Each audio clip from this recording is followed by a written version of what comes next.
નમસ્કાર વિદ્યાર્થી મિત્રો, હાલમાં કામરાન વર્સિસ મધ્યપ્રદેશ 2026 કેસની અંદર સુપ્રીમ કોર્ટે રાજદ્રોહ ઉપર એક ચુકાદો આપ્યો છે. તો આપણા માટે સમજવું જરૂરી બની જાય છે કે રાજદ્રોહ શું છે, સુપ્રીમ કોર્ટનો ચુકાદો શું છે.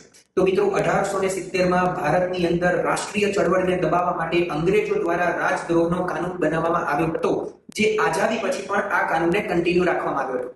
આઈપીસી ની કલમ 124A માં રાજદ્રોહ વિશે વાત કરેલી છે કે ભારત સરકાર જે છે અથવા રાજ્ય સરકાર છે એની ગરિમા છીનવાય અથવા તો એની વિરુદ્ધમાં તમે કોઈ ઉશ્કેરણીજનક ભાષણ કરો તો તમને 3 વર્ષ સુધીની જેલની સજા થઈ શકે અને ગંભીર ગુનાઓની અંદર આજીવન કારાવાસ સુધીની જોગવાઈ રાજદ્રોહના કાનૂનમાં લખેલી છે. મિત્રો 2022માં સુપ્રીમ કોર્ટે રાજદ્રોહના કેસમાં ચાલતા તમામ કેસ ઉપર સ્ટે મૂકી દીધો હતો. તો હવે 2026માં સુપ્રીમ કોર્ટે એવું કીધું છે કે જે આરોપી આ કેસમાં ટ્રાયલ ચલાવવા માંગતા હોય એ પોતાનો કેસ કન્ટિન્યુ કરી શકે. આવું કેમ?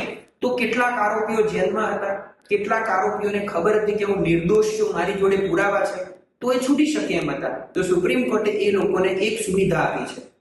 તો શું મિત્રો અત્યારે રાજદ્રોહનો કાનૂન છે?